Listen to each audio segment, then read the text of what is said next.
पश्चिम बंगाल, पॉंडिचेरी आणि आसाम या ठिकाणी भाजपनं विधानसभेच्या निवडणुकीमध्ये घवघवीत यश प्राप्त केलेला आहे आणि त्याचा जल्लोष, त्याचा आनंद या सांगलीमध्ये सांगली विधानसभा क्षेत्राचे विद्यमान आमदार गाडगीळ यांच्या जनसंपर्क कार्यालयासमोर समस्त सांगली जिल्ह्यातले भाजपाचे अधिकारी असतील या सर्वांनी जल्लोष साजरा केला, फटाक्यांची आतषबाजी केलेली आहेत। आपल्याबरोबर सध्या आमदार आपण तुमचं कारण पॉंडिचेरी असेल, आसाम असेल आणि पश्चिम या महत्त्वाच्या ठिकाणी आता भाजपची सत्ता झालेली आहे, काय सांगा? जे गेल्या कित्येक वर्षाचं एक स्वप्न होतं जनता पार्टीचं, बंगालमध्ये आता पाहिजे। तर तुम्ही बघत होता की बंगालमध्ये कशा तऱ्हेनं सगळ्यांच्यावर अतिरेक चालू होता आणि आपल्या कार्यकर्त्यांना आणि नागरिकांना जो त्रास होत होता तो आज संपलेला आहे।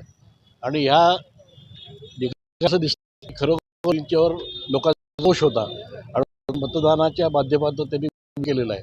तर मी बंगालमधल्या कार्यकर्त्यांना आणि नेत्यांना आज अभिनंदन करतो की त्याने खूप मोठा वेळी आज आहे। तसंच आसाममध्ये जे आपल्याला मागच्या 20% बहुमत होतं त्या पूर्ण बहुमतामध्ये आपण 126 पैकी जवळ 100+ जागावर आज निवडून आलो आहे। पॉंडिचेरीमध्ये सुद्धा बाकी आपल्याला 16 आणि 14 असा आपला स्कोअर 30 पैकी होता, तो आज जवळ 20पर्यंत गेलेला आहे। हे चांगलं श्रेय पॉंडिचेरीमध्ये आपल्याला मिळालेलं आहे। केरळमध्ये खातं उघडलेलं आहे, केरळमध्ये आपलं आज पहिल्यांदा खातं उघडलं इतक्या वर्षामध्ये, इतक्या आपल्या स्वयंसेवकांनी संघाचे तिथं बलिदान केलेलं आहे। पण त्याचं आज एक 3 आपल्याला फक्त आता जागा मिळाल्या, आपली सुरुवात आहे। पुढच्या 15 वर्षामध्ये केरळमध्ये कशाही यापुढे बघूया कशा तऱ्हेनं आजचा विजय साजरा करताय? आम्ही आज सगळ्या कार्यकर्त्यांना बोलवलं, पेढे वाटले, फटाके फोडले आणि सगळे आज आनंदाने। आणि आता 7 वाजता मोदीजींचं भाषण आपल्या केंद्रीय कार्यालयात होणार आहे, ते बघण्यासाठी आम्ही सर्वजण थांबणार आहोत। आपल्याबरोबर भाजपाचे जिल्हाध्यक्ष आहेत प्रकाश मामा ढंग, आपण त्यांच्याशी बोलू। काय सांगाल, जिल्ह्याचे अध्यक्ष म्हणून तुम्ही काम करताय, कसं वाटतंय?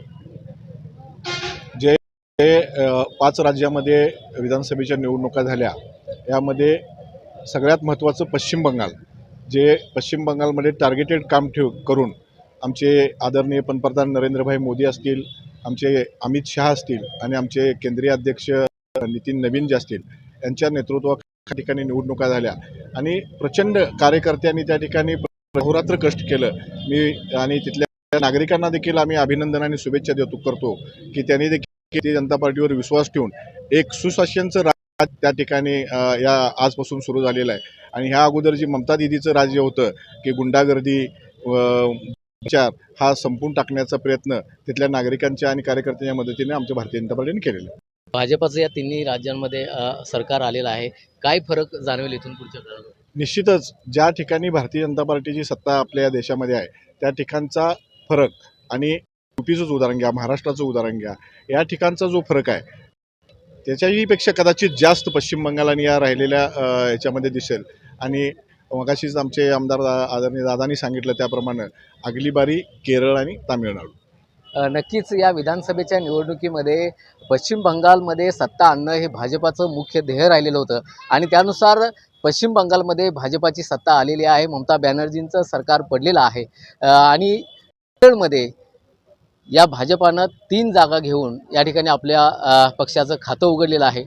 इथून पुढच्या काळामध्ये या तिन्ही राज्यांमध्ये चांगलं सुशासन आणण्याच्या दृष्टिकोनातून आणि चांगलं आणण्याच्या दृष्टिकोनातून काम होईल अशा भावना व्यक्त करण्यात येत। मोहन राजमाने, नवराष्ट्र, सांगली।